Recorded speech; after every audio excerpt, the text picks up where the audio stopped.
Hi, my name is NathanHines and welcome to my crib.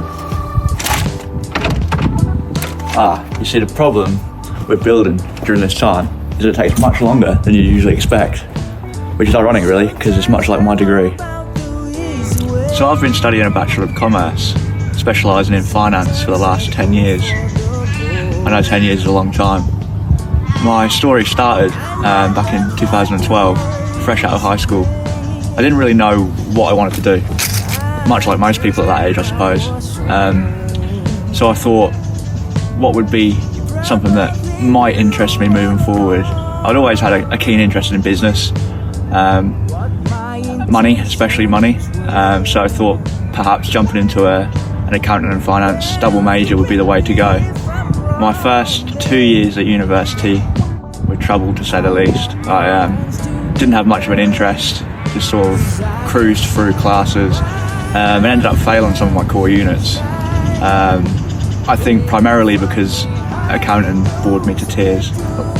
I'd imagine that's probably the same for most people. The purpose of this video, I suppose, is to reflect on that path, on that journey over the last 10 years, to reflect specifically on this unit, and then to map out a plan moving forward to sort of see where this career may take me.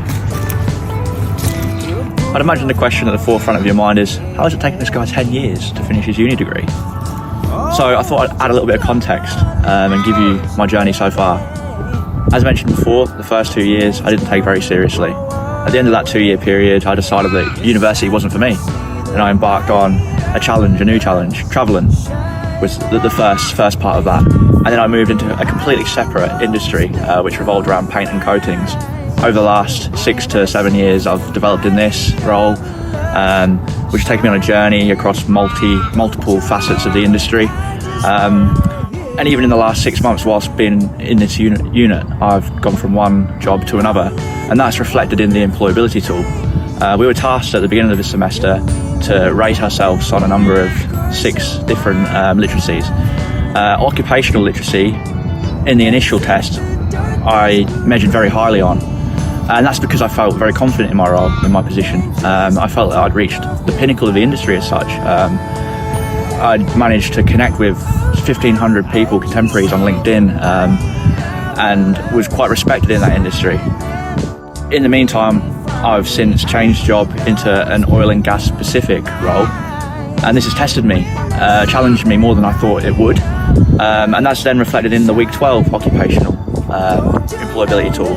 My occupational literacy confidence has fell, and I think that's probably indicative of the development that I've had over that period of time. I'm now less confident in my abilities, which some might say is a negative, but I would see it differently in this unit. I would see that the overconfidence at the beginning of the unit may have been more prohibitive to my career development than what, a lack of confidence at this time is. Overconfidence can impact your ability in interviews. It can stop you from securing jobs because nobody wants to hire somebody that thinks they know everything.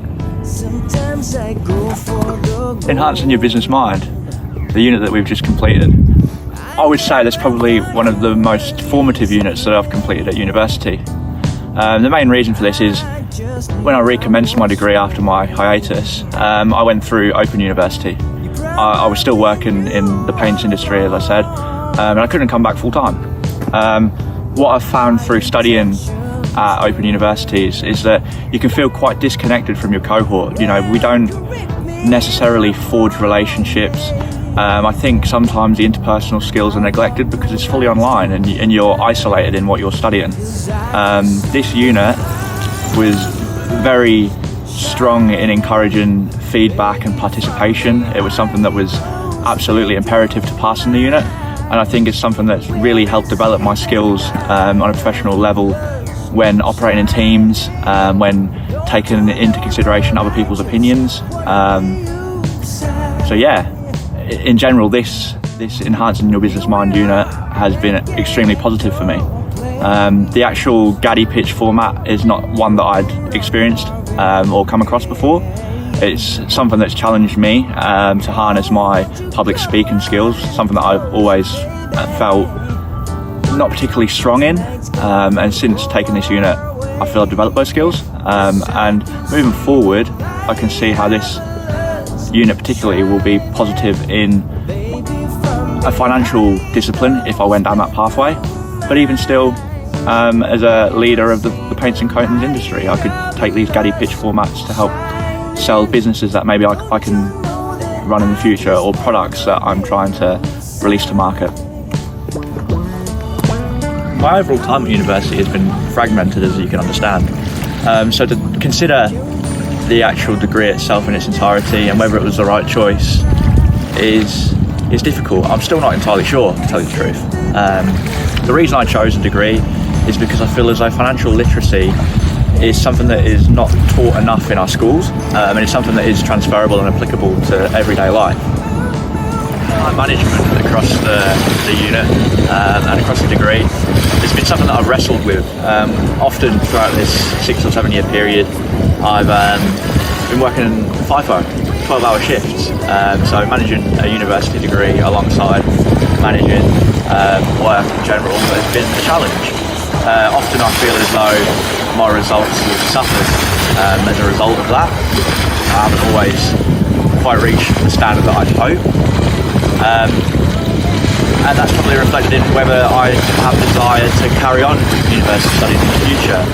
At this time, my gut feeling is no, probably not, because as I mentioned before, I'm still not entirely sure whether this degree is something I will pursue moving forward.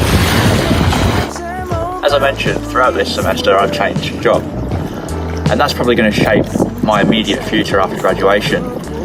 To tell you the truth, I'm probably just going to hold stock. I'm not going to pursue anything in the field of finance right now. I'm just going to focus on this job, my career in paints and coatings for now, possibly over the next 2 years, and see where that leaves me. In terms of becoming a leader in this field or developing in paints and coatings, the intention would be to attend sundowners, community events as part of the Australian Corrosion Association, maybe write some papers for NACE or AMPP, which is the Materials Protection Society, which is a worldwide global organisation. Moving further forward, I feel as though finance may come back to me, and at that stage I'll be looking for an entry-level job, starting from the ground up and working my way through the levels of a company again, like I've done previously in this field. I think it would be arrogant to assume I could jump into a job at any sort of high level after taking 2 years away from studies to carry on in this field that I'm currently in. To future Nathan, all I really hope for you is that in 5 years' time you've found some clarity, you've decided what you want to do, and you've been headstrong in that decision and forged a path forward in that industry. I hope you've taken the learnings from Curtin University and the financial literacy that you've picked up throughout this degree and applied it in your personal life as well, and made positive movements for personal wealth with your wife. To conclude, I'd like to reflect on my time at Curtin University as a whole. Generally, it's been a positive experience. It's introduced a lot of good new ideas to me. It's helped develop my social skills immensely, but unfortunately it hasn't really given me a clear vision about which direction I'm moving in the future. So whilst I'm grateful for the development I have had, what I hoped to gain initially was some pathway into finance. It hasn't necessarily gone that way, and I still find myself undecided about where my future really lies.